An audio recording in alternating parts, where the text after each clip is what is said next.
This incident happened to me last fall. It was around 8 in the evening. I was returning home from the market. It was raining, the roads were wet, and the air felt heavy and slightly foggy. When I reached the building, I went inside without thinking much. The light at the entrance was dim, but I was used to it. I got into the elevator I used every day and pressed the button for the 5th floor. The elevator started moving slowly. I had a grocery bag in one hand and my phone in the other, checking messages. Suddenly, the elevator shook a little, and then there was a strange silence. It was like the motor sound suddenly disappeared. I didn't take it too seriously at first, but I started to feel a slight unease inside. What was strange was that the floor indicator got stuck on the 3rd floor. I used this elevator every day, and it had never done that before. A faint scratching sound came from above. It sounded like something was crawling. I froze. It was very faint, but it was real. I pulled out my phone. No signal. At that moment, I realized something wasn't right. But this was just the beginning. The elevator wasn't moving, neither up nor down. I kept pressing the buttons over and over. There was no response. The doors were shut tight. The air inside had become strangely heavy. I checked my phone again. Still no signal. I couldn't even send a message.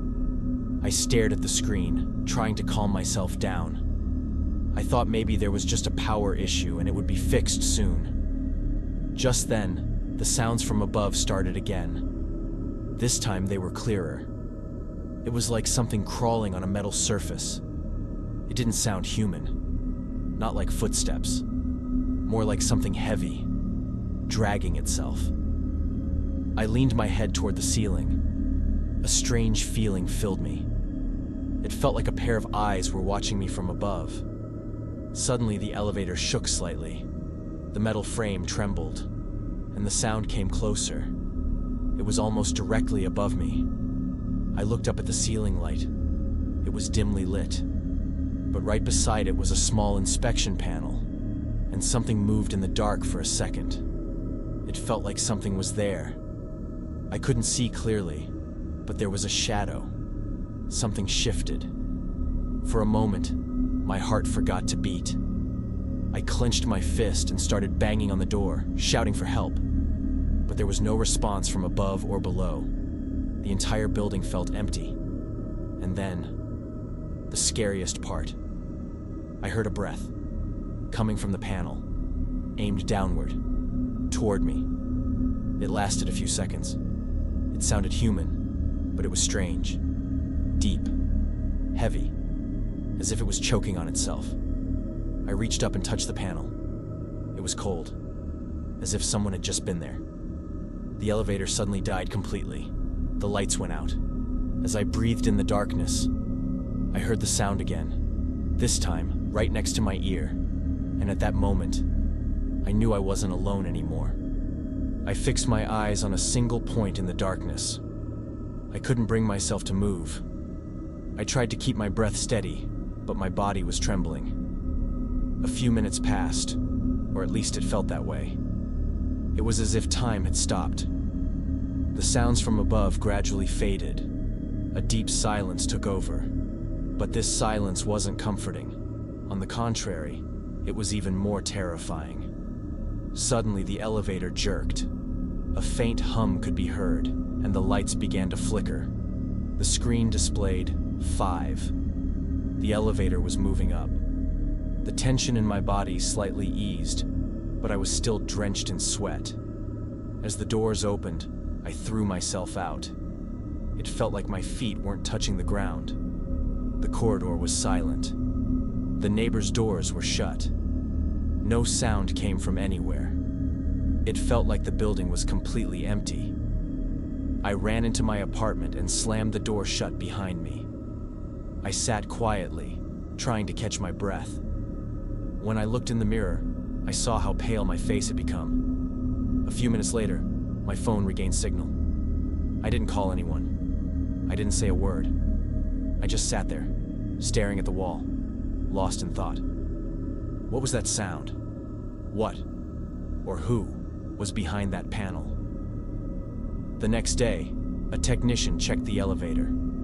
The crew simply said, "There was a short circuit. The system froze." But they didn't notice the scratch marks on the ceiling. From that day on, I never rode the elevator alone again.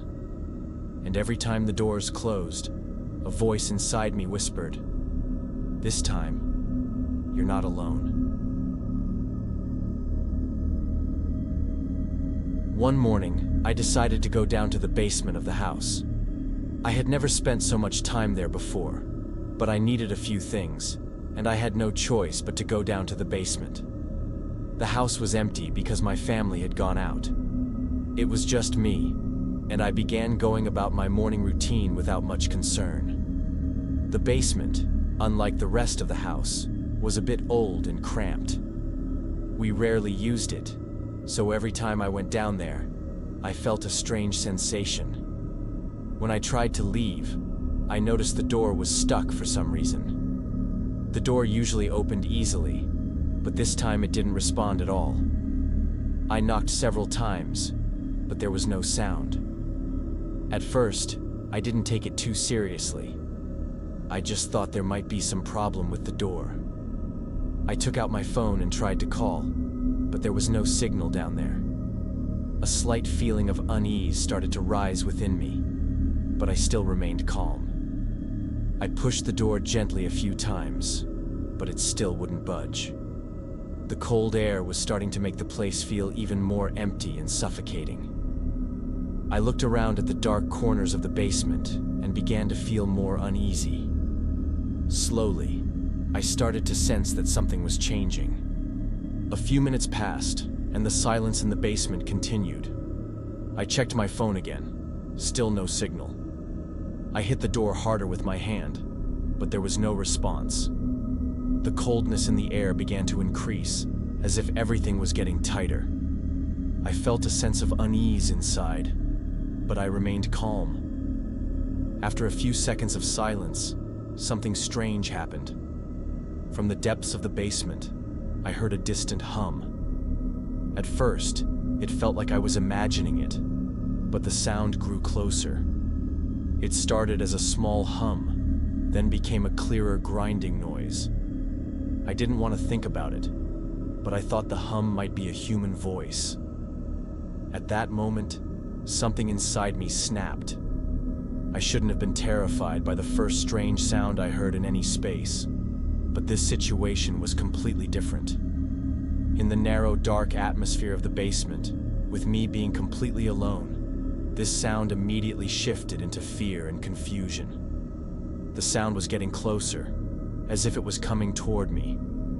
I felt the pressure around me increasing. Gradually, my breath became harder to catch, as if the air around me was closing in. I took a few steps toward the door, but the sound seemed to get even closer. I also thought that the sound was coming from a human, but it was a very strange, distorted sound. I started to feel that the walls of the basement, the door, and the silence were closing in on me even more. My heart was pounding, and I stared at the door, waiting to see what would happen. A few seconds passed, but nothing changed. The sound was getting closer, and now I could hear it from behind the door. At that moment, I felt a strange sensation, as if the emptiness inside the basement had opened up against me, and something was coming closer, but I couldn't see it. My fear kept increasing. Slowly, I began pressing the button above the door, but nothing changed. My phone was still dead. The tension in my body grew stronger. At that moment, the isolation inside and the strange hum's pressure became unbearable for me.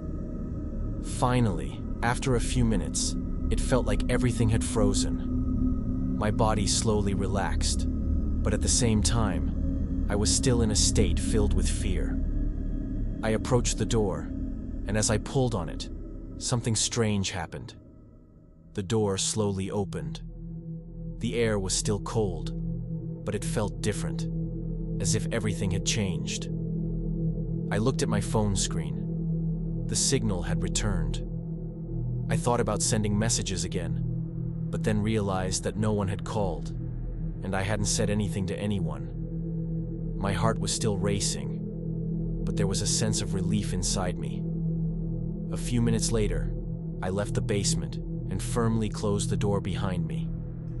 A few hours later, my family came home, and I told them what had happened. Explaining all of this to others was difficult, but I was sure of one thing. I wasn't alone at that moment. The next day, a technician came to inspect the door in the basement. They simply said, there was an issue with the system. But there was something. They didn't notice the scratch marks on the door or the corners of the basement. As for me, I never went to that basement alone again. Every time I closed that door, there was a feeling inside me. This time, I wasn't alone.